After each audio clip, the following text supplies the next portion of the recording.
What I'd like to do is take us into the world of change management through the lens of health and well-being. This is the largest change management experiment in history. And a lot of the burden of this is going to fall on the corporate real estate and facilities teams to not just manage the logistical side, but to manage the human side as well.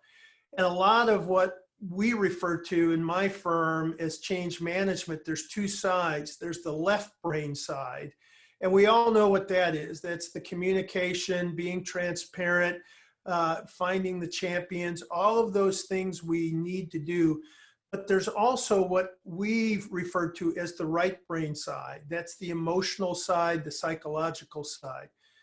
So we're going to start by giving you a little bit of context of how we got here or where we were socially and emotionally in the workplace through the Healthy Workplace Nudge. And then we're going to transition into the COVID part. I feel compelled because of all of the momentum and all of the energy going to bring people back, not to forget the human side of this equation. So humanizing the workplace machine, for those coming in, it can feel very much like it's being done to them instead of being done for them. And so let's call this a post-COVID manifesto. Now, this is the research we've done, and we've got a deep body of research that goes into both education and the workplace. And this deep body of research looks at not only the engagement question, but the health and well-being question. So we were pretty well positioned when this happened to know what the implications are. And even though as a futurist, you don't ever want to predict the future, we know a lot of things that have to play out both economically and emotionally. One of my colleagues, Dr. Jernigan, is an expert in post-major disaster recovery efforts in the emotional side of things. So we know that at a certain scale and a certain kind of experience, that certain things will be playing out. And even though people are coming back to the workplace and there'll be this initial excitement, there's something going on inside. There's an invisible effect that's happened to them that has left a mark. And on many, that'll play out in the workplace. So part of what I'd like to do is prepare us to know what's coming in, even though it's invisible, and then give us some tools for how we might manage some of this change. Now, in 1948, the World Health Organization gave us a definition for health and well-being. And it surprises me that even today in the workplace, there's no company that I know that has a definition of what wellness or well-being is for them or can measure it. And towards the end of this, I will propose what I feel is a very simple but complete definition of what well-being could look like, and it's measurable. But health, in 1948, they said that health is a state of complete physical, mental, and social well-being, not just the absence of disease. And so often our wellness programs focus on just the health side of things, smoking cessation, walking, eating better. But unless we take the whole person in play in this, we really can't get to that state of well-being. One of the big ahas in the research in the Healthy Workplace Nudge is that unless well-being comes first, then we really can't ever reach the wellness side. And so we'll talk about where that comes from. So the biggest threat to well-being is stress in the workplace. Now, I don't know how many of you have ever experienced stress in the workplace, but according to surveys, that more than 85% of employees report that work is the #1 source of stress, and they report high stress. Also, 75% of employers, according to a Towers-Watson survey, rank this as the #1 health and productivity concern. So this was pre-COVID. We were already at this, what I can consider to be an unsustainable strain in the office place, and it shows up physically as well. So we're facing what futurists call a wicked problem. And now a wicked problem is not something evil, and Wikipedia defines a wicked problem as something that's really complex. And complex means it has lots of interdependent pieces, so that you can't focus on one piece without affecting others. So a lot of times we get focused on trying to solve a particular issue. It could be the engagement issue through training or workshops, but it creates unintended ripple effects throughout other areas that become bigger problems. That's the nature. So unless we approach this and see this as a whole, for example, change management, the left brain side of change management without the emotional side creates resistance, and it creates pushback. So that's the unintended effect of something that's very good. And we've all seen really good designs or really good plans for a future office layout, and then people react negatively to it. That's a wicked problem. What if, for example, we found a common thread between both the mental health side and the engagement side? And that common thread is the stress in the workplace. So here's the health consequences of not addressing stress. Stress and chronic stress over time shuts the immune system down, and it leads to something called metabolic syndrome. Metabolic syndrome then leads to something called chronic disease, and half of our adult population has some form of chronic disease. Chronic disease represents 80% of our health costs, and it's growing at a 7% compounded rate per year. So what does that mean? And it has been for 40 years. So we've not slowed this down. What does that mean to the economy? Currently, we're spending $3.4 trillion on health costs. That's 18% of GDP. 80% of that cost is because of chronic disease. And these are considered lifestyle diseases. Not all of them, but most of them. And so at this rate, 7% compounded every year, in about 10 years, this will double. Dr. Roizen, the chief wellness officer at the Cleveland Clinic, says when we hit that spot, it's game over for the economy. So let's look at the causes. Now, the primary lifestyle behaviors that lead to chronic disease are smoking, overuse of drugs or alcohol, eating comfort food, and sedentary lifestyle. We all know these things. This is what every wellness program is designed to mitigate. However, the problem that we run into is that with stress, what do you think the behaviors, the coping behaviors are under stress? Exactly these 4 behaviors. So the big aha for us during the research in the Healthy Workplace Nudge is that stress is really the master villain. And so we've all felt at the end of the day, worn out, burnt out, and then we reach for something to kind of cope. We binge watch Netflix. I've done that. We have 3 beers instead of 2 beers. We go for that big cheeseburger or that pizza because to the body, that helps the cortisol and the adrenaline that is stored in the body, that helps numb that pain.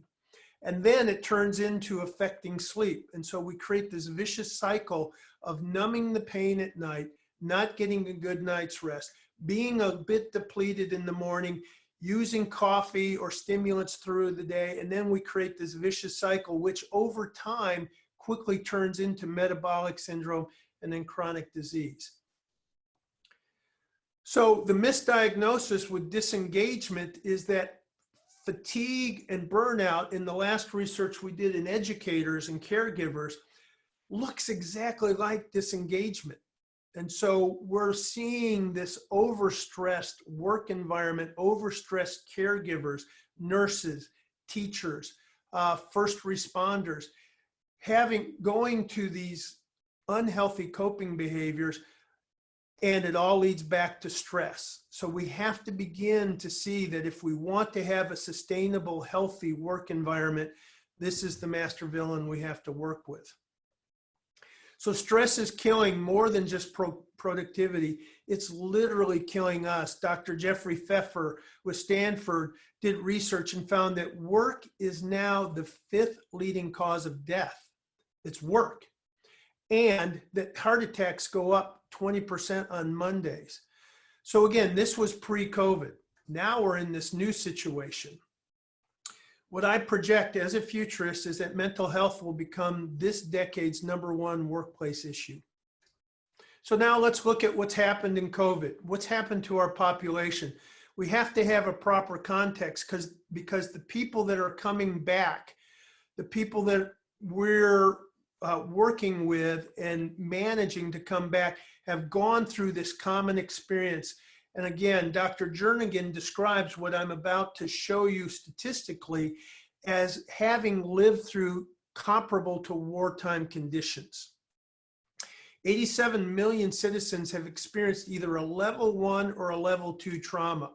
A level 1 trauma is when you experience something dramatic personally, loss of job, loss of income, abuse in the home, or having lost a loved one to COVID-19. That's called a level 1 trauma. A level 2 trauma is living in conditions over high stress conditions over an extended period of time. So it's estimated that up to 25% of our nation has lived through these 2 levels of trauma. We currently have 35 million unemployed. We have 120 million students. And I was just talking to Summer. She's got 3 of them at home. All of a sudden dumped off at home with no plan. And, you know, Summer's not the only person that I've consulted with or talked to who's having to balance. I had one having a 2-year-old on their knee while doing a Zoom call. The stress in the home of managing this, plus recognize that 30 million of these children depend on schools for free and reduced lunch. We've got more than 14 million small businesses that will likely close during this time. And then think about our colleagues in Houston and in Oklahoma City in the oil and gas, in the entertainment, hospitality, and travel. So the question we have to ask, we can bring body and mind back to work, but if we think of individuals as a portfolio of different assets that lead to well-being, you know, financial well-being, mental health well-being, social well-being, physical well-being, all of these things, and some of these accounts have been depleted, and we're going to have to reinvest, just like the federal government has invested or infused capital into the system. We're going to have to infuse what I call social capital, rebuild trust, rebuild connection. Imagine people coming back being fearful, uncertain of their jobs, being on edge, wondering what's it going to be like. That's the mind frame that a lot of people are going to be coming back into that we're going to have to manage. Now, the good news is we have had a major pause.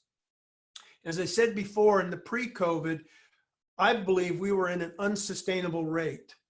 And now that we've kind of broken the rat race and gotten off the treadmill, we have other challenges and problems, but we're also discovering a lot of the things we were doing, we don't have to do anymore.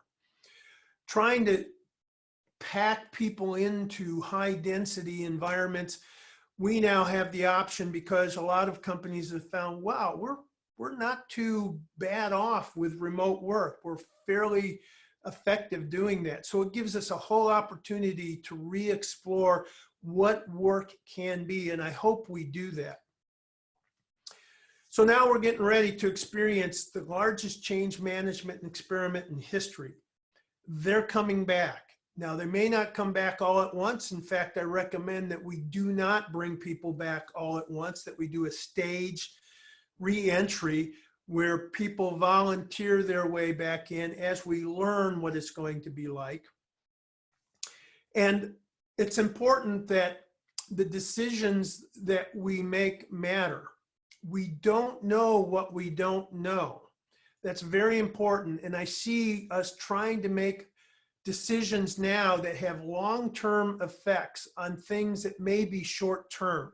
For example, the 6-foot distancing in the office. I think we're way too premature to try to figure out all the block planning and how to do that. We've got second generation masks coming. We've got new ways to clean the environment. We know the virus is killed at 77 degrees, so you could cook your facilities in the evening and let the temperature go up so that in the morning they're cleared. There's just too many unknowns to begin locking into decisions that are going to have long-term effects on your cost, on the workplace. So that's important. So this is hard for leaders to accept because the tension to make some decision or to do what becomes conventional wisdom. Everybody's pursuing this 6-foot dimensioning, but that's a guideline and it's really not overly effective overall. If you've got a loud talker, if somebody coughs, if your humidity is higher, the temperature in the room, they all affect. And the 6-foot guideline was only around large droplets. And the major concern are the small droplets that stay in the air much longer and go much further.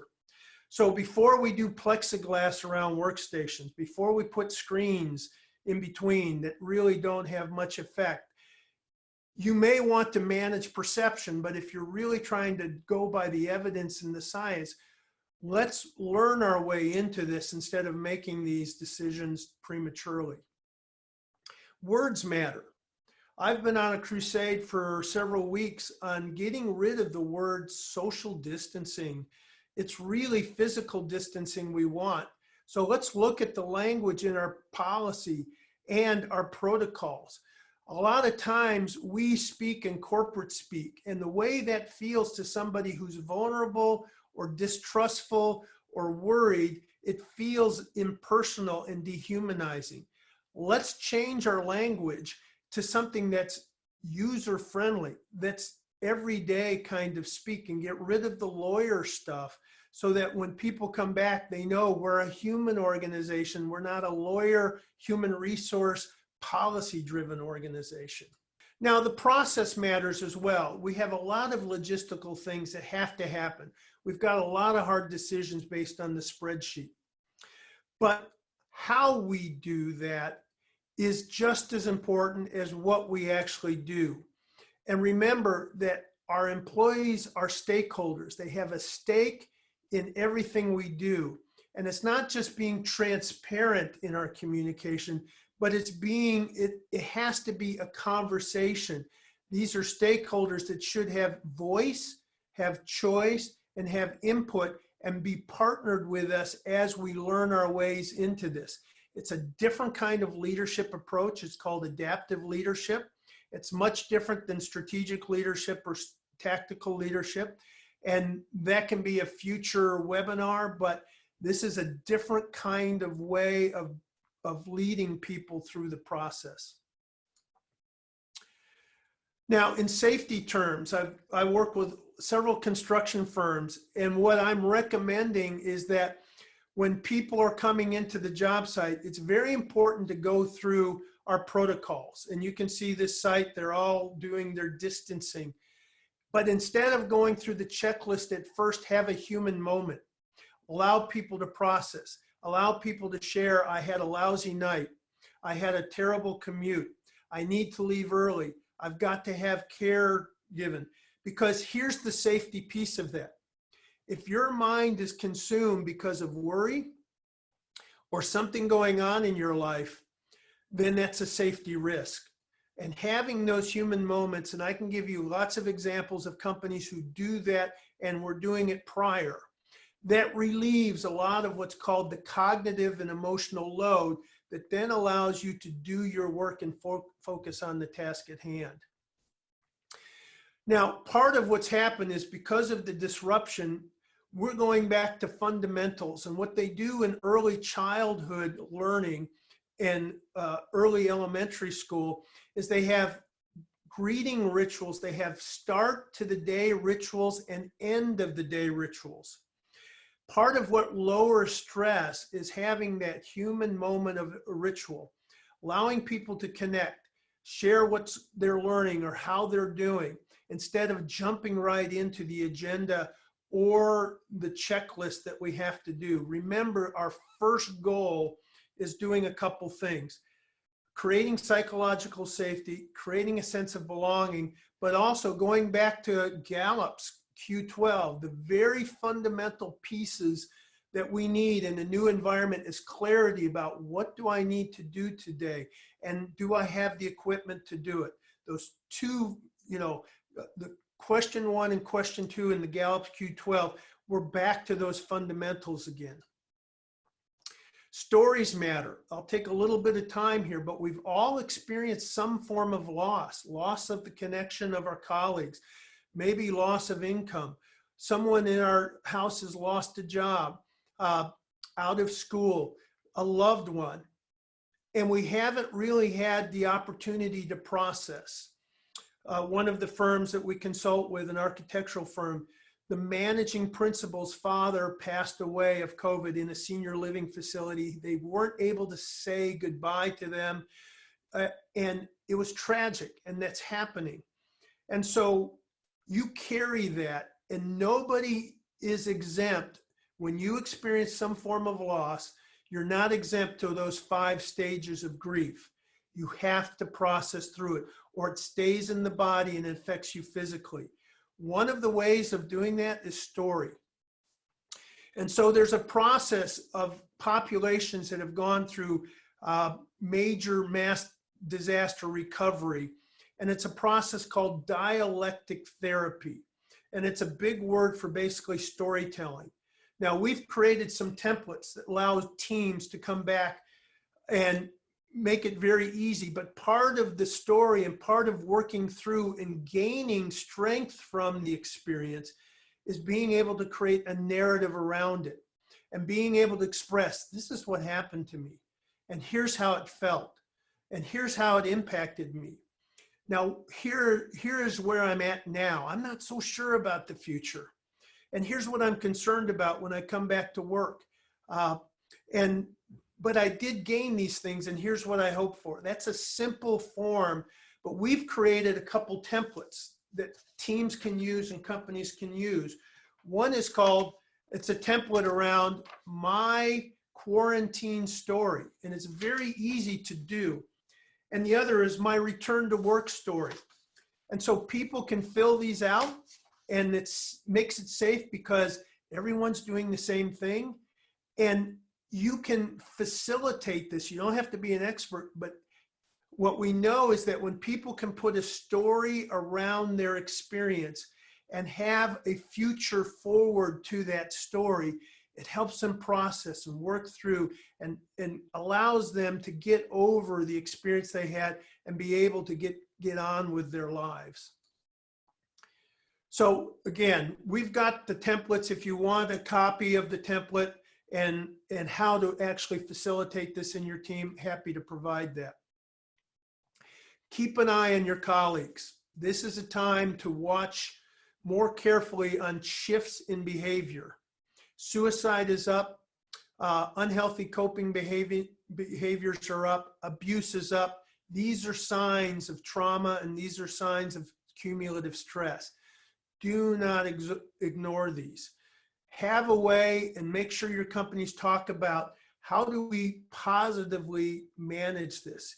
We're going to find in 6 to 8 months, as trauma works through, that people are not going to have the same level of self-regulation over emotions. They're going to go into a trigger mode or a shutdown mode. That's fight or flight.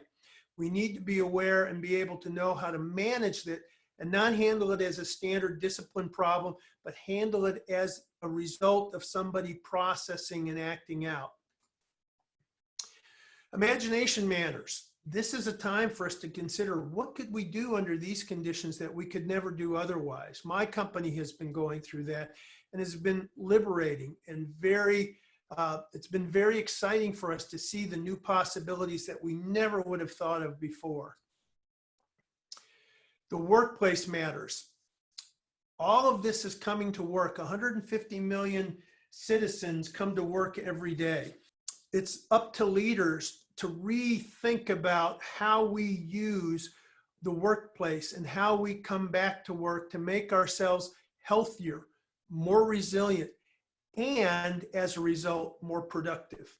Can leaders balance the need to make profit and cut costs, the counterbalancing need to be caring and have that humanizing influence in the workplace? And the time is now. What this disruption has shown is the flaws and the cracks in the old ways we've been doing things. And now we have a chance to reset. We all went in differently. We all came out differently. We're going to be different people coming back. It's an opportunity for us to reintroduce ourselves and the changes in our life that's happened. So I hope we take time to do that. There are lives that touch lives behind every decision we make. So if somebody has a bad experience in the workplace, and I learned this from Bob Chapman, who's the president and CEO of Barry Waymiller, if they have a bad experience, it's going to come back and affect their families and then affect other people. If they have a positive experience, they're going to go home and that's going to uplift the family and help them. Remember, how we do things has as much impact on how people experience them as what we have to do. Here's the definition of wellness in the workplace. Imagine the ability to bring your whole self to work every day, doing your best work, and then going home happier and healthier, and then looking forward to coming back the next day. I believe that's measurable. It's a survey you can do every month on how we're doing on those 4 criteria. And so I'm encouraging us that we come back with some form of defining what we would like wellness and well-being to look like in our office. This is a good start. And then begin measuring that to see how we're doing and using that as a feedback tool for how we can do better. Because I promise you, somebody who's had a good night's sleep, somebody who's happy, the statistics show, whether it's Gallup or Towers Watson or the Mayo Clinic, you just do better work. And so we can't ignore that. So let's start a movement beginning with a feeling of safety and belonging. And I misspelled safety there. Sorry about that. So let's open this up for some questions. Thank you, Rex. This has all been such interesting information. And we have had a few questions come in. Most of the talk around getting people back to the office requires a major change in behavior for employees. How hard or easy is it to change an employee's behavior? Do you have kids? I mean, how hard is it? I mean, it's very hard. And that's why a lot of effort and work and creativity, and I think that's the missing piece. And we've seen this in just standard moves. We spend so much time on the design and the planning and the logistics. And then in the last month or so, we think, oh, now we've got to start communicating and doing change management. One conversation I was having is that, you know, we're moving into a period of continuous change management. And we were not very good at it before. And it's forcing us to really get into it. So I think you need to have a chief, I was talking to Dr. Jernigan, a chief resilience officer, and somebody who has that psychological side to consulting. How do we do the X's and O's? How do we do the execution side in a human way? I think that's a new opportunity. And I don't hold out a lot of prospects that companies are going to take the time to do that or invest the resources to do that. Can you give some advice on how to promote better solutions for well-being in the workplace in the face of reduced budgets? First, sleep. You know, focus and emphasize getting a good night's sleep, starting with the leaders. So in working with one of my clients, they saw the value of sleep. And we have a chapter in Healthy Workplace Nudge on recovery, and we call it the workplace athlete, and the vital role that sleep plays not only in health, but in your performance, your cognitive performance. So that's the number one area, but leadership has to walk the talk. This one particular leadership group was having trouble promoting the new wellness efforts in their organization. So I just had a conversation roundtable with the leaders, and I asked, how many hours are you putting in a week? What's your average day look like? What do you do on weekend? We went around the room, and what we found is that they were all working 60 plus hours a week. And I said, well, that's your problem.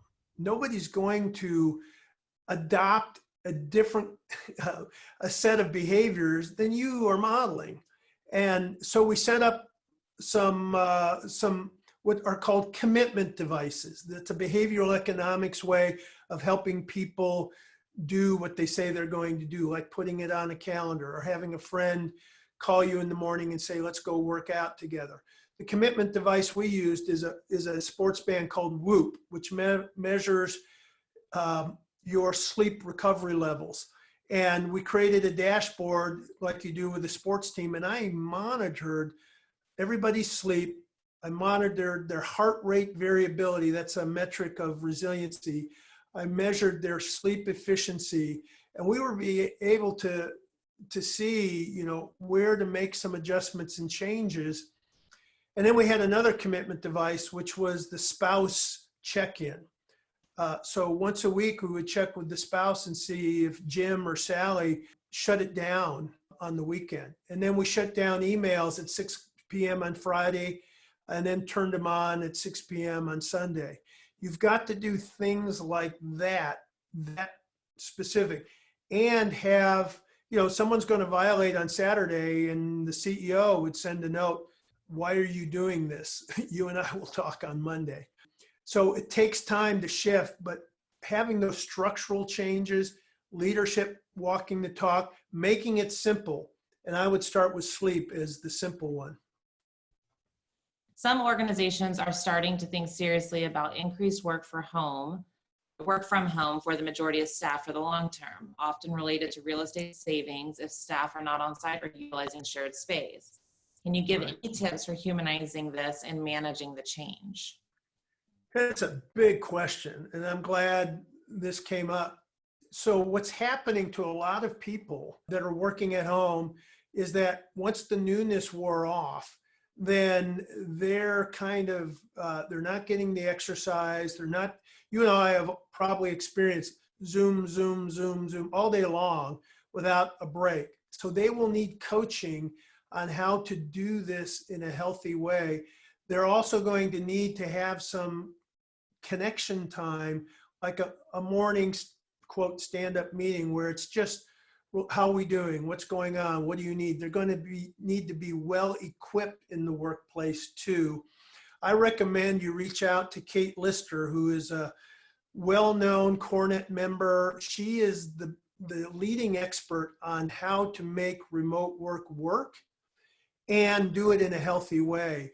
But I'm very concerned about companies who are thinking, oh, this is the next cost savings, because you may not be saving if you're properly equipping people and the amount of time and the managing going in.